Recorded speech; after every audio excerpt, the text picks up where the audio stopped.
Hey everybody, Mr. Pale here. Can't see myself in the camera. Oh, there I am. Boom. Alright. Good angle, good day, good life to you whenever you're watching this. I notice a lot of you are doing like midnight work. I don't understand that. But here we are. Dad joke. This is a true dad joke. This is something only a dad would say. Well, it's a child telling a story about a dad. Whenever the cashier at the grocery store asks my dad if he would like the milk in a bag, he replies, "No, just leave it in the carton." That's your dad joke of the day. We have finished the perhaps difficult topics of the Sixth Commandment. I think that just about covers, when you look at the entire year, that just about covers. We've covered everything related to sexual morality on some level or another. I didn't categorically address pornography, but we talk about it a lot. Any questions? See Morgan Heinzen. She did her and others did a very quality research project, so shout out to them. All right. The seventh commandment, thou shalt not steal. Now, do not forget to do the Socrative bell ringer. A lot of you are losing a lot of points just because you see the ed puzzles pop up on Classroom, but I have no way of making Socrative pop up on Classroom. So I'm asking you to go to Socrative and complete 2 questions, simple bell ringer there, so I know that you saw this lesson and you read a Bible passage about it. All right, here we go.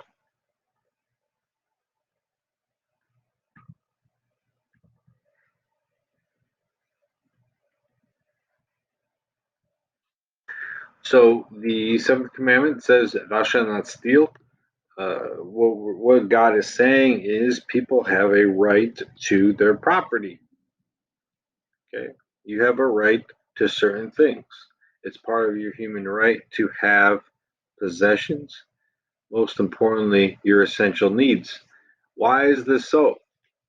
According to the Catechism, in the beginning, God entrusted the earth and its resources to the common stewardship of mankind to take care of them, master them by labor, and enjoy their fruits. The goods of creation are destined for the whole human race. So, God, when He put Adam and Eve in the Garden of Eden, He said, "This is all yours. You have this to take care of it." And of course, we know that we human beings, of course, live off of vegetation and, yes, meat and fish and the like. And so we're in charge of taking care of this. We have a right to this. We have a need for this. And so nobody can take it away from us. And if they do, shame on them. Shame, shame, shame. Here we go. Thou shalt not steal. Common offenses. I'll explain the picture at the end of this slide. The seventh commandment forbids theft. Okay, stealing, that is usurping, which is always a great word to use, another's property against the reasonable will of the owner. There is no theft. Okay, so let me slow down. Most of y'all know, of course, we can mostly agree that stealing is wrong, even though most of us are probably guilty of doing it.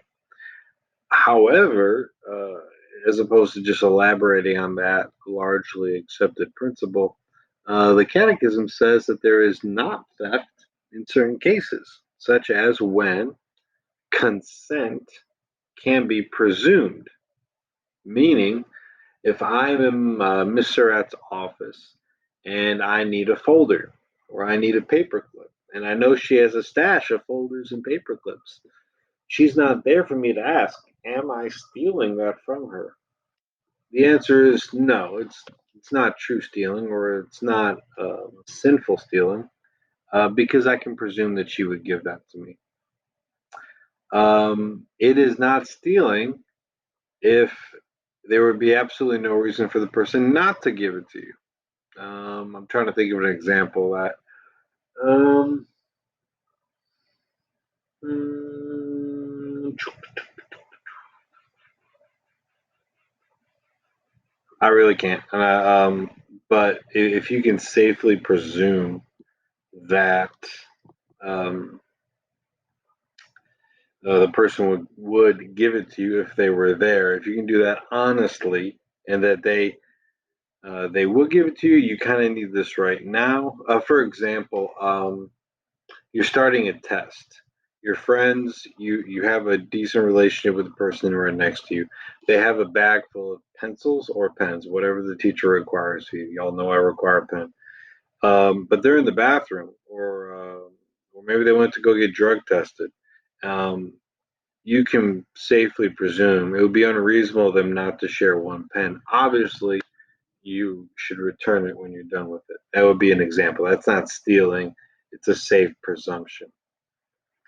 This is the case in obvious and urgent necessity when the only way to provide for immediate essential needs, food, shelter, clothing, is to put at one's disposal and use the property of others. In more dramatic cases, um, you are truly starving, you are severely dehydrated, you have an essential need. Um, maybe you're wandering and lost. You come across a barn. Are you stealing shelter if you go stay in there? Well, you're going to need to presume it because that's one of the necessities you have. There are these instances, these we'll call them loopholes to stealing. That there are situations where it's of course not offensive. So know some of those scenarios. It's largely when you have an urgent need: food, shelter, water, or a writing utensil at a test, as the example I gave. Other common offenses you see here: somebody vandalizing, spray painting a public property. If you, of course, destroy, harm, ruin somebody else's property and the value of it, you are stealing against them. And so we'll get to that on this list. Of course, from the Catechism, the following are also morally illicit, aka morally wrong: speculation, in which one contrives to manipulate the price of goods artificially in order to gain an advantage to the detriment of others. I'm going to pause right here. This is a big one right now. Jeff Landry, the Attorney General of Louisiana, said at the beginning of this coronavirus epidemic, people of Louisiana, watch out for price gouging. In other words, the world right now needs a lot of sanitation, needs a lot of virus killers. And as soon as store owners hear that and they say, "Ooh, we're going to double the price of hand sanitizer, we're going to triple the price of toilet paper because everyone's going for it," that's against the law. And there's going to be a lot of people punished for doing that in Louisiana. What the attorney general and the governor would say is that you cannot um, make it more difficult for people to take care of themselves and survive. You need to give them a fair price for the product. That's stealing. That's stealing from them if you know they need it and you make them pay more for it. It's kind of like the tax collectors way back during Jesus' time. So a lot of you are going to be working for stores and businesses, so you need to consider that. Okay, further on the list: work poorly done. A lot of y'all have jobs, even if it's babysitting or driving golf carts around a golf course, whatever it is that you do. You work at a restaurant. Um, if you don't do your job, you're stealing from your boss. If you just blow it off, you know, no big deal. I don't feel like working today, and you get paid the same whether you work or not. You're stealing from your boss. You owe it to your boss to do that work. Okay, so work poorly done, you're stealing from that boss. Tax evasion, trying to get out of taxes, you're stealing from the government that has a right to collect taxes. Forgery of checks, of course. Nowadays, we call this identity theft, stealing credit card information. Of course, all of this is obvious offenses against the seventh commandment. And then, as I already mentioned with this picture on this slide, damaging private or public property is contrary to the moral law and requires reparation. Yeah, if you damage somebody's property, if you damage a desk at school, if you vandalize it, you're stealing the value of that desk from Turlings. And that is an offense. So go to confession. All right, last slide. How does someone steal from the poor? This is another fascinating thing. I'm just trying to get y'all to think and expand your minds as far as what stealing looks like. From the Catechism, not to enable the poor to share in our goods is to steal from them and deprive them of life. The goods we possess are not ours, but theirs. The demands of justice must be satisfied first of all. That which is already due in justice is not to be offered as a gift of charity. In other words, every human person in the world has a right to food, shelter, clothing. These are human rights that everyone deserves, regardless of any drug addiction or criminal activity a person has been involved in. If we do not let people share in these goods that we have, no matter their state of life, we are stealing from them. We're depriving them of certain material goods that reflect their dignity and ought to be a part of their life.